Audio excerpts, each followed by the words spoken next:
ಹುಬ್ಬಳ್ಳಿ ಧಾರವಾಡ ಮಹಾನಗರ ಪಾಲಿಕೆಯಲ್ಲಿ ಗೋಲ್ಮಾಲ್. ಮಹಾನಗರ ಪಾಲಿಕೆಯಲ್ಲಿ ಹಣಕಾಸು ನಿರ್ವಹಣೆ ಯದ್ವಾತದ್ವವಾಗಿ ಆಗ್ತಾ ಇದೆ. ಜನರ ತೆರಿಗೆ ಹಣವನ್ನ ಬೇಕಾಬಿಟ್ಟಿಯಾಗಿ ಖರ್ಚು ಮಾಡ್ತಿದ್ದಾರಾ? 2023-24ನೇ ಸಾಲಿನ ಆಡಿಟ್ ವರದಿಯಲ್ಲಿ ಗೋಲ್ಮಾಲ್ ಆಗಿರೋದು ಬಹಿರಂಗವಾಗಿದೆ. ಖರ್ಚು ವೆಚ್ಚದಲ್ಲಿ ನಿಯಮ ಪಾಲಿಸಿಲ್ಲವೆಂತ ಹೇಳಿ ಲೆಕ್ಕ ಪರಿಶೋಧಕರು ಆಕ್ಷೇಪವನ್ನು ವ್ಯಕ್ತಪಡಿಸಿದ್ದಾರೆ. ಪಾಲಿಕೆಯಲ್ಲಿ ಹೇಳೋರಿಲ್ಲ ಕೇಳೋರಿಲ್ಲ ಎನ್ನುವಂತಹ ಪರಿಸ್ಥಿತಿ ನಿರ್ಮಾಣ ಆಗ್ಬಿಟ್ಟಿದೆ. ಹಿರಿಯ ಅಧಿಕಾರಿಗಳ ಗಮನಕ್ಕಿಲ್ಲದೆ ಬಿಲ್ಗಳನ್ನ ಬೇಕಾಬಿಟ್ಟಿ ಪಾಸ್ ಮಾಡ್ತಾ ಇದ್ದಾರೆ. ಮಹಾನಗರ ಪಾಲಿಕೆಯಲ್ಲಿ ಹಣ ಬಳಕೆ ವಿಚಾರದಲ್ಲಿ ವ್ಯತ್ಯಾಸ ಆಗಿದೆ ಅನ್ನೋದು ಕಂಡು ಬರ್ತಾ ಇದೆ. 5 ಕಂಪ್ಯೂಟರ್ ಆಪರೇಟರ್ಗಳ ಹೆಸರಿನಲ್ಲಿ ವೇತನ ಬಿಡುಗಡೆಯಾಗಿದೆ. ಸ್ಟೇಷನರಿ ಖರೀದಿ ದಾಖಲೆಗಳಿಲ್ಲದೆ ಬಿಲ್ ಬಿಡುಗಡೆ ಮಾಡಿದ್ ಹೇಗೆ? ಯಾರು ಮಾಡಿದ್ದು? ಸಾರ್ವಜನಿಕರಿಂದ ಸಂಗ್ರಹಿಸಿದ ವಿವಿ ಸೆಸ್ ಹಣ ಮನಸ್ಸೋ ಇಚ್ಛೆ ಖರ್ಚು ಮಾಡ್ತಾ ಇದ್ದಾರೆ. ಯಾವುದಕ್ಕೆ ಎಷ್ಟು ಹೇಗೆ ಖರ್ಚು ಮಾಡಬೇಕು ಅನ್ನೋದು ಒಂದಷ್ಟು ರೂಲ್ಸ್ಗಳು ಇರುತ್ತೆ.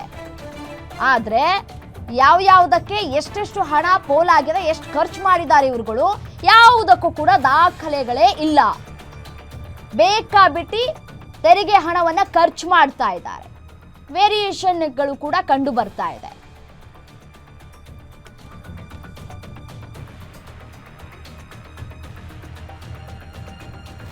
ನನ್ನ ಚೀಫ್ ಅಕೌಂಟ್ ಆಫೀಸರ್ಗೆ ಈಗ ತಾವು ನನ್ನ ಗಮನಕ್ಕೆ ತೆಗೆದುಕೊಂಡು ಬಂದಿದ್ರಿ. ಆಡಿಟ್ ರಿಪೋರ್ಟನ್ನು ನಾನು ನಮ್ಮ ಚೀಫ್ ಅಕೌಂಟ್ ಆಫೀಸರ್ ಮುಖಾಂತರ ಅದನ್ನು ಚರ್ಚೆ ಮಾಡಿ ಏನಾಗಿದೆ ಅನ್ನೋದ್ರ ಬಗ್ಗೆ ನಾನು ತಮಗೆ ವರದಿ ಕೊಡ್ತೇನೆ. ಅದರ ಬಗ್ಗೆ ನನ್ನ ಚೀಫ್ ಅಕೌಂಟ್ ಆಫೀಸರ್ಗೆ ಈಗ ತಾವು ನನ್ನ ಗಮನಕ್ಕೆ ತೆಗೆದುಕೊಂಡು ಬಂದಿದ್ರಿ. ಆಡಿಟ್ ರಿಪೋರ್ಟನ್ನು ನಾನು ನಮ್ಮ ಚೀಫ್ ಅಕೌಂಟ್ ಆಫೀಸರ್ ಮುಖಾಂತರ ಅದನ್ನು ಚರ್ಚೆ ಮಾಡಿ ಏನಾಗಿದೆ ಅನ್ನೋದ್ರ ಬಗ್ಗೆ ನಾನು ತಮಗೆ ವರದಿ ಕೊಡ್ತೇನೆ. ಅದರ ಬಗ್ಗೆ ನನ್ನ ಚೀಫ್ ಅಕೌಂಟ್ ಆಫೀಸರ್ಗೆ ಈಗ ತಾವು ನನ್ನ ಗಮನಕ್ಕೆ ತೆಗೆದುಕೊಂಡು ಬಂದಿದ್ರಿ. ಆಡಿಟ್ ರಿಪೋರ್ಟನ್ನು ನಾನು ನಮ್ಮ ಚೀಫ್ ಅಕೌಂಟ್ ಆಫೀಸರ್ ಮುಖಾಂತರ ಅದನ್ನು ಚರ್ಚೆ ಮಾಡಿ ಏನಾಗಿದೆ ಅನ್ನೋದ್ರ ಬಗ್ಗೆ ನಾನು ತಮಗೆ ವರದಿ ಕೊಡ್ತೇನೆ. ಅದರ ಬಗ್ಗೆ ನನ್ನ ಚೀಫ್ ಅಕೌಂಟ್ ಆಫೀಸರ್ಗೆ ಈಗ ತಾವು ನನ್ನ ಗಮನಕ್ಕೆ ತೆಗೆದುಕೊಂಡು ಬಂದಿದ್ರಿ. ಆಡಿಟ್ ರಿಪೋರ್ಟನ್ನು ನಾನು ನಮ್ಮ ಚೀಫ್ ಅಕೌಂಟ್ ಆಫೀಸರ್ ಮುಖಾಂತರ ಅದನ್ನು ಚರ್ಚೆ ಮಾಡಿ ಏನಾಗಿದೆ ಅನ್ನೋದ್ರ ಬಗ್ಗೆ ನಾನು ತಮಗೆ ವರದಿ ಕೊಡ್ತೇನೆ. ಅದರ ಬಗ್ಗೆ ನನ್ನ ಚೀಫ್ ಅಕೌಂಟ್ ಆಫೀಸರ್ಗೆ ಈಗ ಎಸ್ಎನು ಇದೇ ವಿಚಾರಕ್ಕೆ ಸಂಬಂಧಪಟ್ಟಂತೆ ಮತ್ತಷ್ಟು ಡೀಟೇಲ್ಸ್ ನೀಡ್ತಾ ಹೋಗ್ತಾರೆ ನಮ್ಮ ಪ್ರತಿನಿಧಿ ಮಲ್ಲಿಕ್ ದೂರವಾಣಿ ಸಂಪರ್ಕದಲ್ಲಿದ್ದಾರೆ. ಎಸ್ಎನು ಮಲ್ಲಿಕ್, ಮಹಾನಗರ ಪಾಲಿಕೆಯಲ್ಲಿ ಗೋಲ್ಮಾಲ್ ಆಗಿರುವುದು ಇದೀಗ ಗೊತ್ತಾಗ್ತಾ ಇರುವಂತಹ ವಿಚಾರ. ಜನರ ತೆರಿಗೆ ಹಣವನ್ನ ಬೇಕಾಬಿಟ್ಟಿ ಪೋಲ್ ಮಾಡ್ತಿದ್ದಾರೆ ಅನ್ನುವಂತಹ ಗಂಭೀರ ಆರೋಪ ಕೇಳಿ ಬರ್ತಾ ಇದೆ. ಇಲ್ಲಿಯವರೆಗೂ ಎಷ್ಟು ಹಣವನ್ನ ಪೋಲ್ ಮಾಡಲಾಗಿದೆ?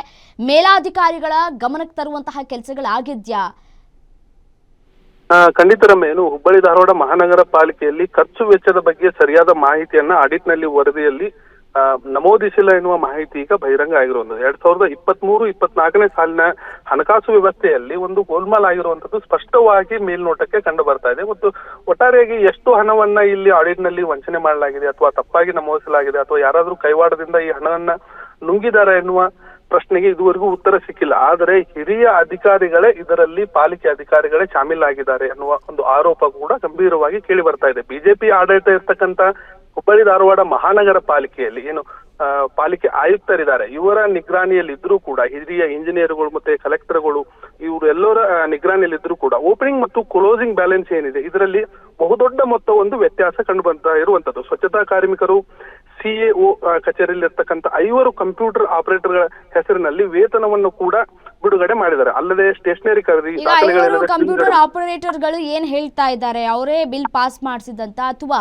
ಆಡಿಟಿಂಗ್ ಆದಂತಹ ಸಂದರ್ಭದಲ್ಲಿ ಏನೆಲ್ಲ ಒಂದು ರಿಪೋರ್ಟ್ ನಲ್ಲಿ ಉಲ್ಲೇಖ ಆಗಿದೆ, ಯಾವ ರೀತಿಯಾಗಿ ವ್ಯತ್ಯಾಸ ಕಂಡು ಬರ್ತಾ ಇದೆ ಅಂತ ಹೇಳಿ? ಇಲ್ಲಿ ಸ್ವಲ್ಪ ಬದಲಾವಣೆ ಇದೆ. 5 ಕಂಪ್ಯೂಟರ್ ಆಪರೇಟರ್ ಇಲ್ಲಿ ಯಾರೂ ಇಲ್ಲ. ಅದರ ಜೊತೆಗೆ ಸ್ವಚ್ಛತಾ ಕಾರ್ಮಿಕರು ಕೂಡ ಇಲ್ಲ.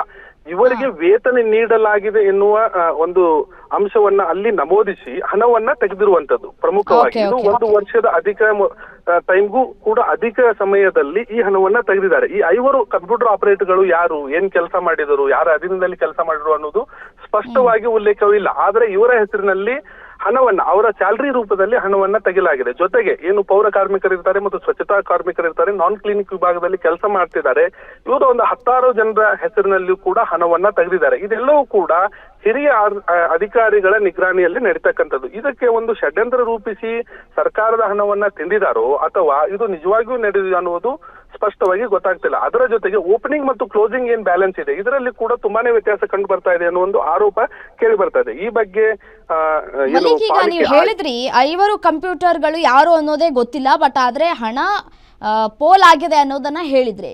ಯಾವ ಮೂಲಕ ಹಣ ಹೋಗಿದೆ? ಈ 5 ಕಂಪ್ಯೂಟರ್ ಆಪರೇಟರ್ಗಳು ಯಾರು ಅನ್ನೋದೇ ಗೊತ್ತಿಲ್ಲ. ಕ್ಯಾಶ್ ಮುಖಾಂತರ ಹೋಯ್ತಾ ಅಥವಾ ಆನ್ಲೈನ್ ಟ್ರಾನ್ಸಾಕ್ಷನ್ ಆಗಿದ್ಯಾ? ಹೇಗಾಗಿದೆ ಇದು ಅಂತ ಹೇಳಿ. ಕೆಲವೊಂದಿಷ್ಟು ಆನ್ಲೈನ್ ಟ್ರಾನ್ಸಾಕ್ಷನ್ ಆಗಿದೆ ರಮ್ಯಾ. ಏನು 5 ಜನ ಇದ್ದಾರೆ, ಇವರ ಹೆಸರು ದಾಖಲೆ ಈಗ ಸಿಕ್ಕಿರುವಂತದ್ದು. ಬಟ್ ಇವರು ಕೆಲಸ ಮಾಡಿರುವ ದಾಖಲೆ ಇಲ್ಲ, ಅಂದ್ರೆ ಇವರು ಪ್ರತ್ಯಕ್ಷವಾಗಿ ಕೆಲಸ ಮಾಡಿದ್ದಾರೆ ಅನ್ನುವುದಕ್ಕೆ ಯಾವುದೇ ಪುರಾವೆ ಇಲ್ಲ. ಇದೊಂದು ಷಡ್ಯಂತ್ರ ರೂಪಿಸಿ ಅಥವಾ ನಕಲಿ ಬಿಲ್ ಸೃಷ್ಟಿಸುವ ರೀತಿಯಲ್ಲಿ ಇವರ ಹೆಸರ ಮೇಲೆ ಹಣ ತೆಗೆದಿರುವಂತದ್ದು. ಮತ್ತೆ ಏನೀಗ ಪೌರ ಕಾರ್ಮಿಕರು, ಸ್ವಚ್ಛತಾ ಕಾರ್ಮಿಕರು ಬರ್ತಾರೆ ಪಾಲಿಕೆ ಅಧೀನದಲ್ಲಿ, ಕೆಲವೊಂದಿಷ್ಟು ನಿರ್ದಿಷ್ಟ ಕೆಲಸಗಳಿರುತ್ತೆ, ಯಾವುದೋ ಒಂದು ರಾಷ್ಟ್ರೀಯ ಹಬ್ಬ ಆಗಿರ್ಬೋದು ಅಥವಾ ಒಂದು ಕಾರ್ಯಕ್ರಮ ಆಗಿರ್ಬೋದು, ಇಂತಹ ಸಮಯದಲ್ಲಿ ಅಧಿಕ ಹಣವನ್ನ ಪೋಲು ಮಾಡಿ ಖಜಾನೆಯಿಂದ ಹಣ ತೆಗೆದಿರುವಂತ ಆರೋಪ ಇಲ್ಲಿ ಬಹುದೊಡ್ಡವಾಗಿ ಕೇಳಿ ಬಂದಿರುವಂತದ್ದು. IAS ಅಧಿಕಾರಿ ರುದ್ರೇಶ್ ಗಾಳಿ ಅವರೇನಿದ್ದಾರೆ, ಈ ಬಗ್ಗೆ ಸಂಪರ್ಕ ಮಾಡಿದಾಗ ಇದ್ರ ಬಗ್ಗೆ ಅವ್ರಿಗೂ ಕೂಡ ಮಾಹಿತಿ ಇಲ್ಲವ ಅನ್ನೋ ಒಂದು ಉತ್ತರವನ್ನ ನೀಡಿದ್ದಾರೆ. ಇದು ಎಷ್ಟರ ಮಟ್ಟಿಗೆ ಸಮಂಜಸ ಅನ್ನುವ ಒಂದು ಪ್ರಶ್ನೆ ಕೂಡ ಇಲ್ಲಿ ಎದ್ದು ಕಾಣುತ್ತೆ. ಜೊತೆಗೆ ಈ ಏನು ಹಣಕಾಸಿನ ವಿಭಾಗ ಏನಿದೆ, ಯಾವುದೇ ರೀತಿಯಾಗಿ ಸ್ವಲ್ಪ ಹೆಚ್ಚು ಕಡಿಮೆ ಆಗುದು ಆಡಿಟ್ ವಿಭಾಗದಲ್ಲಿ ಒಂದು ಬಹುದೊಡ್ಡ ಸಂಚಲನವನ್ನೇ ಸೃಷ್ಟಿ ಮಾಡುತ್ತೆ. 2023-24ನೇ ಸಾಲಿನ ಅಂದ್ರೆ ಕಳೆದ ವರ್ಷದಲ್ಲಿ ಆಡಿಟ್ ನಲ್ಲಿ ಇಷ್ಟೆಲ್ಲ ಹಣ ಪೋಲಾದ್ರೂ ಇದ್ರ ಬಗ್ಗೆ ಯಾಕೆ ಕ್ರಮ ಕೈಗೊಂಡಿಲ್ಲ ಅನ್ನುವ ಪ್ರಶ್ನೆ ಈಗ ಮೂಡಿ ಬಂದಿರುವಂತದ್ದು. ಬಿಲ್ ಪಾಸ್ ಮಾಡಿದ್ ಯಾರು? ಮೇಲಾಧಿಕಾರಿಗಳ ಸೈನ್ ಇಲ್ಲದೇನೆ ಬಿಲ್ ಪಾಸ್ ಮಾಡಿದ್ ಯಾರು? ಮೇಲಾಧಿಕಾರಿಗಳ ಗಮನಕ್ಕೂ ತರದೆ ಈ ರೀತಿಯಾಗಿ ಆಗೋದಕ್ಕೆ ಸಾಧ್ಯನಾ ಅನ್ನೋ ಪ್ರಶ್ನೆ. ಮೇಲಾಧಿಕಾರಿಗಳು ಕೈ ಜೋಡಿಸಿದಾರಾ ಇದಕ್ಕೆ ಅನ್ನುವಂತಹ ಸಹಜವಾಗಿ ಅನುಮಾನಗಳು ಬರೋದು ಕಾಮನ್ ಅಲ್ವಾ?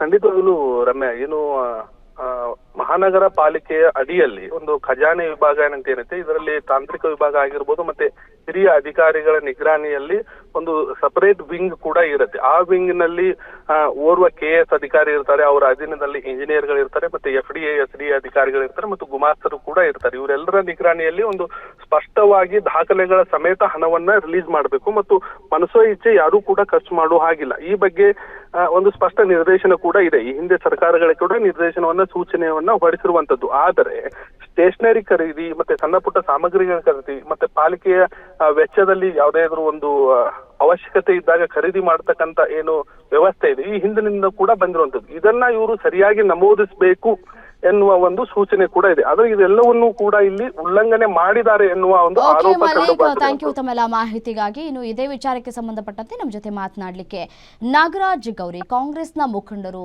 ದೂರವಾಣಿ ಸಂಪರ್ಕದಲ್ಲಿದ್ದಾರೆ. ಸರ್ ನಮಸ್ತೆ. ನಮಸ್ತೆ ಮೇಡಮ್. ನಮಸ್ತೆ.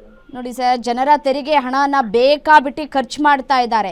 ಯಾರೋ 5 ಕಂಪ್ಯೂಟರ್ ಆಪರೇಟರ್ಗಳು ಇದ್ದಾರೆ ಅಂತ ಹೇಳಿ ಅವರ ಹೆಸರಲ್ಲಿ ಹಣ ಪೋಲ್ ಮಾಡ್ತಾ ಇದ್ದಾರೆ. ಯಾರೋ ಸಿಬ್ಬಂದಿಗಳಿದ್ದಾರೆ ಅಂತ ಹೇಳಿ ಅವರ ಹೆಸರಲ್ಲಿ ಹಣವನ್ನ ಪೋಲ್ ಮಾಡ್ತಾ ಇದ್ದಾರೆ. ಏನ್ ಹೇಳ್ತೀರಿ ಇದಕ್ಕೆ? ಇಲ್ಲ ಮೇಡಮ್, ಅನೇಕ ಬಾರಿ ನಾವು ಹಿಂದೂ ಕೂಡ ಇದು ನೋಡಿದೇವೆ, ಹಿಂಗೆಲ್ಲ ತೊಂದರೆ ಆಗಿರೋದಿತ್ತು. ಈಗ ಬಂದಂತ ಹೊಸ ಕಮಿಷನರ್ ಬಹಳ ಪ್ರಯತ್ನ ಮಾಡಕ ಇದೇನು ಬಹಳಷ್ಟು ಪೋಲ್ ಆಗೋದನ್ನ ಉಳಿಸೋಕೋ ಪ್ರಯತ್ನ ಮಾಡತ್ತಾರ. ಬಹಳಷ್ಟು ಇದು ಔಟ್ಸೋರ್ಸ್ ಇರೋ ಆಪರೇಟರ್ಗಳು ಇರ್ಬೋದು, ಮತ್ತ ಅನೇಕ ಬಿಲ್ಗಳಲ್ಲೂ ಗೋಲ್ಮಾಲ್ ಆಗುವಂತ ಪರಿಸ್ಥಿತಿ ಬಹಳಷ್ಟು ಇತ್ತು.